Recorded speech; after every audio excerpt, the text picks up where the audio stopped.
This is Social Leopards. I'm Bea. And I'm Beth. A leopard is a solitary creature living in the jungle, but often not seen or noticed. Are you a solitary creature trying to navigate the social jungle? This show explores loneliness and the many ways forward. Welcome to Social Leopards. Hello, Social Leopards. Welcome to Season 2. It's so great to be back, and I hope you're having a great start to the year. Absolutely. And we are excited to start this season by video. So if you are listening to us from your favorite podcast app, thank you very much. You can also head on over to YouTube and check out our @social-leopards channel. Your choice. Either is good. And today we're kind of bringing a mailbag to the table. Not a literal one, but a figurative one to share some of the feedback from season 1 and in between seasons on a couple of the episodes and how it impacted other people. So first of all, and I'm going to have to look at my laptop a little bit along the way, so bear with me. We were given some additional resources that are web-based that promote social activities. And so I wanted to share those with everybody and make sure that they could take advantage of those. And so I'm not recommending them all. I'm just sharing that they're out there and available. Some of them I have checked out, while others we haven't. So caution yourself. Yes, I'm kidding. Yes. They're probably great. I can't guarantee that all of them are 100% free. So just come in with that disclaimer. One of the things that we very briefly mentioned but wanted to bring back up was to check out your local library. There are also community centers, churches and synagogues and temples that sometimes will have social events that are appropriate for most audiences. So that was one that a couple of our listeners talked about, going to the library, listening to lectures, or participating in crafting. Things like that, or even taking some classes where they got to interact with other people, just to get out there and about and spend time with other people. Yeah, and usually the websites will list those activities, or you can just go at the beginning of the week on a Monday, and they should have it, like they should have some kind of a, whiteboard that lists the activities for the week. So, but I will say, I think when we check the library websites, they do have a good way of listing all the activities that are coming up, so. Yeah, I know that our local library has a calendar, so yes. We have kind of a little crafting thing once a month that our ladies group on meetup.com, which is another good resource online, just reposts so that people are aware of it and can come and hang out during that event. Yes. Yeah. So another good site is eventbrite.com, and it's going to be in the show notes. Bright is BRITE rather than BRIGHT, and allevents.com. And usually there is something for every state, every county, every city. And I think you might have mentioned it, but you can also list by category what specific thing you're looking for, whether it's crafting or singing, like karaoke, or, some other kind of thing that you're interested in doing. So you can specifically list the hobby or interest you have, and it'll show you the list of events too. Very good. Good point to make. Another website that we were given by a couple of our listeners was friendmatch.com. I believe that is a subscription website. I have not checked that one out personally, but a couple people were in larger cities, had some good luck there. And then there's also bumble.com BFF app that you can use. Next, and this one was kind of fun and comes with a little bit of story, is nextdoor.com. So by visibly interacting with others who literally live within your community, it kind of opens the door to opportunities to get to know people. So I would say be safe. If you start to interact on nextdoor.com and start to become friendly with someone, meet up at a public place, of course, for a while. And other than that, go have fun. Yeah. Offer to set up like a coffee shop activity or meet up for a local trivia night in your area or lunch on a weekend. I thought that was a pretty creative way to use a very popular website that's out there and active and free. Yeah. So Facebook.com came with a question. So I wanted to share that in the search box, if you type activities near me or events near me, and then the name of your town or your county and your state. That should bring up any groups that publish activities in your area. I did get that question that they went onto Facebook, but they weren't sure how to share that. So I thought, well, if one person's asking, there's probably more than one person out there that just isn't aware of how to look. And so I thought I'd share that. Or maybe even zip code. Yeah, zip code would probably work. Yeah. Yep. So joining those types of groups will give you access to those events and other activities in your area. Then the last one that was given to me is a little bit off the wall. It's called villagespaces.com. So if you really are in a spot where you're not ready for person-to-person interaction, this is one of those interim online activities that you might consider trying to interact socially and practice your social skills. It is a virtual city. And so you can go to a virtual library or a virtual coffee shop or sit at a virtual bar top. How clever. And talk to the other people that are using that app at that time. Okay? So that was all that from that one. I like that. Yeah, that came from like a bunch of people. And so these are things we have never even heard of. So that's great that people share. I really appreciate that. Yeah, I have Nextdoor app and I get a lot of the stuff, but I don't really contribute or participate. I mean, I'll keep my eye out for a lost kitty cat or a dog or whatever when that happens, because because there was a reward recently, $1,000 to find the lost cat. So I was looking for it for a while. I like I like that more, that, the cat was found or the dog was found. That's my favorite part. So next share is from our mailbag, and it's a question from Joe the Average, who asks, what do you know about neuroscience therapy? It seems to be talked about a lot lately, even on my social media. Is it legit? Well, I do think that, yes, I've heard a little bit about it. You have to make sure that somebody who does perform that therapy has a certification, is what we call a neuroscientist. That will be somebody who has a clinical psych degree, someone who has an endorsement in neuroscience. And then you can go online, you can check out their name, you can check out their education and see, the reviews. Are they doing it legitimately? Is this person, a real person? So I would check that out first. But yes, I have heard some people talk about neuroscience therapy for a variety of things like ADHD, addictions. It is a thing. But yes, there are very few people that know how to do it legitimately. So be very careful.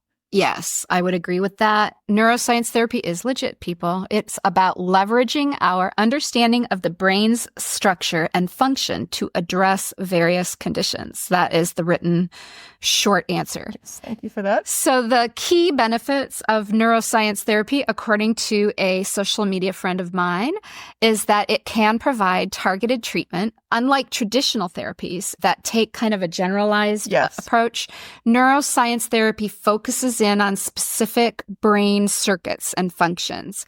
And that precision allows for more effective treatment of conditions like anxiety, depression.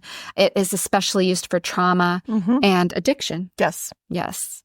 Another big word that gets thrown around a lot on the social media sites when you're part of these communities that talk about this is neuroplasticity. So one of the core principles of neuroscience therapy is this neuroplasticity, and it's the brain's ability to adapt and change. So that is, a lot of times the layman's term is rewiring your brain. So by replacing a negative experience with a positive one, that can help to start rewiring your brain. Starting a good habit to replace a bad habit, like staying up until you fall asleep instead of purposefully calming yourself down and going to sleep, will rewire your brain on how to start relaxing at night, things like that. And also, I want to add that neuroplasticity lasts for our entire life, so it doesn't actually stop. So anyone can try the therapy and have benefits with it, regardless of your age, whether you're young or you're old or older. Oh, so it's a non-invasive technique. So there's neurofeedback and neurostimulation. So they're painless. The therapy types are painless, and they use your brainwave activity to help self-regulate mental states. And it's a drug-free alternative. So I think those are another set of reasons why people are drawn to neuroscience, the lack of medication. It isn't for everyone, but it does meet a specific need. It's very personalized, and it's going to be on your unique brain patterns, and it enhances the effectiveness of the therapy and ensures that it addresses the specific needs of each patient. So by harnessing that power of that plasticity, right? Mm-hmm. And using those techniques, it offers a kind of an innovative approach to mental health care. All right. And as Bea said before, there are a lot of certificate programs out there that are like 30-day, get the certificate. Mm-hmm. And so you really want to do your research before you pick a person to help you through this, and make sure that they have some significant experience and hopefully are knowledgeable in more than just one form of therapy, preferably someone who has clinical knowledge and can treat you in a way that you benefit and you get kind of that whole package instead of just a one-size-fits-all approach. That's our personal opinion. This is an anonymous listener who wanted to share, and so I'm going to read it verbatim. I wanted to share how hard it is to hear people ask me for reasons why I'm so quiet, and some who even assume I'm depressed or sad just because I happen to be a little introverted. After listening to one of your episodes, I no longer consider myself shy because I'm not really full of fear about my loneliness, and I wish I did have more friends, and I'm trying to be more comfortable, but I have started working on being more assertive when people ask me this really annoying question. I've been sharing that I'm more of a listener than a talker, and that allows me to really hear what others have to say. I really think as I listen, I observe a lot about other people, and I don't like to interrupt, so sometimes people don't really give me an opportunity to chime in. I thought that was interesting. Yeah. But now I'm trying to think about how to contribute to the conversation rather than being so quiet. I've had a little success by doing the giving good face thing, which is something that we've said many times. Yes, we do that a lot. Smiling and nodding, throwing in an huh or an oh. But that's nonverbal affirmation that you're listening. I mean, so that's important. Right. And then they follow up, strangely, that's working for me. So just an huh, oh, and giving good face, making a difference. So I'm being seen without really risking too much by trying to say anything that would shine a spotlight on me, because I'm totally not into that. Anyway, I'm trying to be a small, delicate flower instead of a wallflower. I like that. That's really cool. Yes. And it's starting to feel more comfortable. Thank you so much for sharing that with us. Yeah. So it's okay to be quiet, right? It is. Yeah. There are non-social people. There are introverted people. There is no wrong way to be. No, there is not. Yeah. So next up, before I go on, I do have a quote here from Kara Alwell-Leba, who said, "No one is coming to save you, to give you permission, to choose you, or to validate you. This has always been your job. You must love yourself so fiercely and fully that you have no choice but to be strong for yourself, to fight for yourself, to be yourself, and to build yourself." I found that to be a really, really inspirational. It is. And it's very powerful. Yes. But how do you do those things? Exactly. That's the question, right? Yes. So according to what I've been talking to others about and what we have been talking about together as we converse with kind of our community, right, are to find acceptance within your own self and love yourself every day. And you get to choose your goals and you get to decide who you are going to be today. The other thing that I think is important is to just turn down the noise. Someone else sending you negative messages, turn it down. Turn down the volume with a goal to turn it off altogether. Their words are not your path. They are giving you an opinion, and that opinion is not the truth. That's true. Yeah. So when you build self-confidence, words from others start to lose their power against you. Yeah, and the other thing I'd like to add is focus. You have to really work on focusing on what you're doing in the moment. You know, if there's, intrusive phone calls that you don't need to be taking at that moment, or text messages that you don't need to be replying to at that moment, then don't. Because I think that's really that we have to have that focus too. I think that another thing that I've seen a lot in social media threads is living your authentic life, right? Mm-hmm. And one of the risks to living your authentic life is if you begin to live authentically, what are other people around you going to start to think? Maybe they liked that smaller version of you, and maybe your authentic life is larger, right? You're going to lose some friends, I think. Yeah. And you're going to have to ask yourself the question, is it more important for me to live the authentic life that I want, or is it important for me to please these people? Right. And hopefully when you have an authentic life over time, you're going to develop new relationships, right? Oh, for sure. Yeah. And probably so, better ones. Yeah, I would hope so. And, the goal is to find someone who's going to uplift you and like get you at your core. Yes. Like us. Yes. Support each other. Right. How do you prepare for that? What's the game plan? You got to have a game plan to keep it real, right? Here are a couple of our recommendations. So consider a few sessions with a coach. In addition to traditional talk therapy, there are other kinds of coaches out there that are a little less formal. There are relationship coaches. Yes. There are life coaches. Yeah. We're soon going to interview a remote work coach. Yes. Right? There's the neuroscience thing, right? And so there are therapists that do struggle with that, and that if you have some anxiety or some past trauma, that might be the way to go. Another person that we're going to be talking with this season is a craniosacral therapist, and they do energy healing. And so if you are of that ilk, where you are feeling like energy and spirit work and breath work and things of that nature would be helpful, there are a lot of options out there. Online mental health communities is another one. And just wanted to note that we will have some resources in our show notes today that lead to a few of those types of resources that might help you on your journey. Some of these resources are completely free, and so be sure to take a look. And if your podcast app does not make show notes available, visit socialleopards.com and you can get a copy of our show notes from our podcast tab and check them out from there. As a reminder, this season, we are doing a lot of interviews, and they will start next week with the next episode. Yes. And we're going to have some coaches and some therapists and some other podcasters that do same or similar messaging on their shows.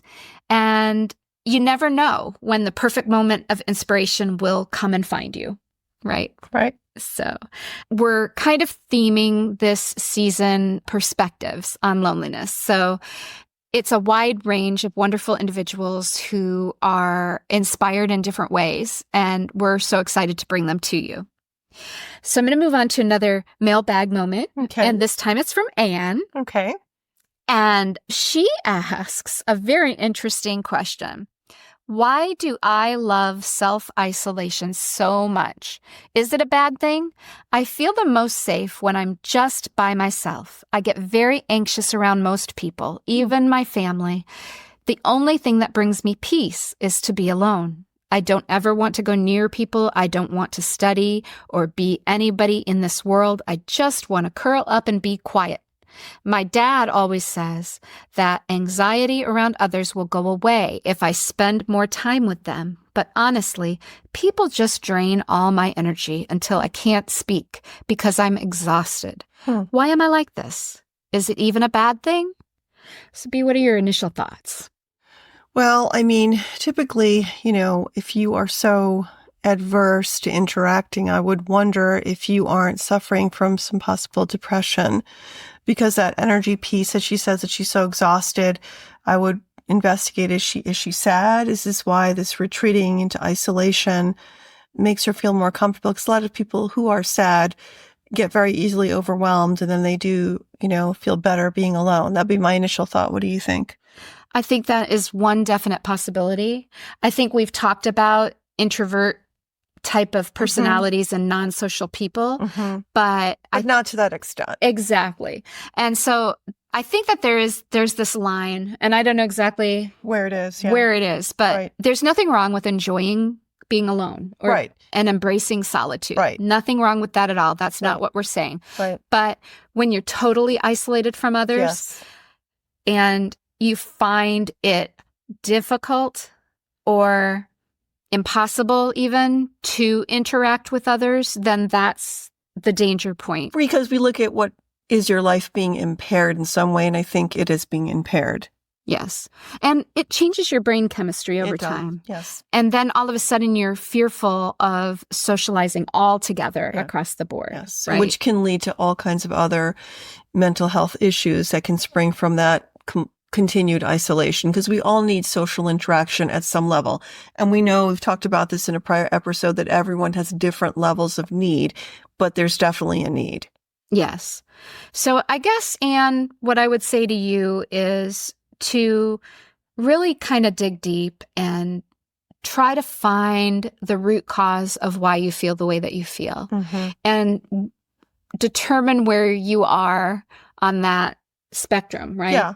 And I would actually even encourage you to try to find free online resources, the California Loneliness Scale. It's a very easy questionnaire to do, and see where you fit in that criteria and see if that gives you some more guidance. Yeah.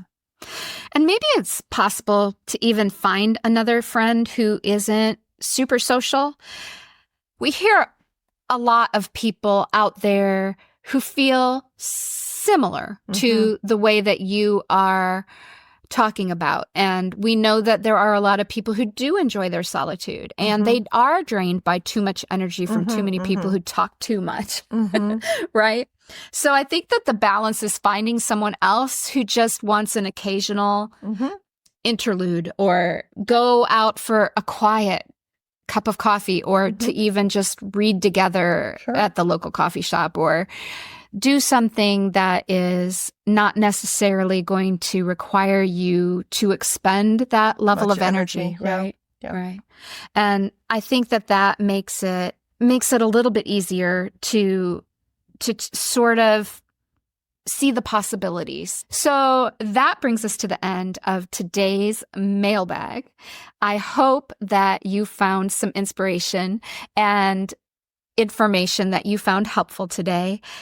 Remember to check out show notes, because that's where all of these resources are repeated, and I will try to link them for you. And let's see, anything else before we go? No, just have a great week. And I'm Bea.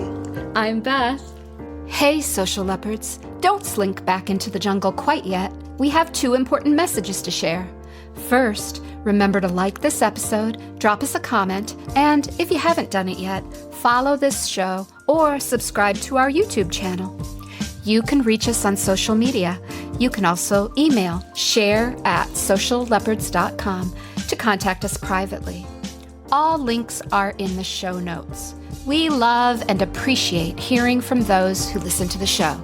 Second, we want you to know that this show is not intended to be a replacement for professional therapy. If you are struggling, or if you need to interact with another person, check out the show notes for resources. Thanks for listening.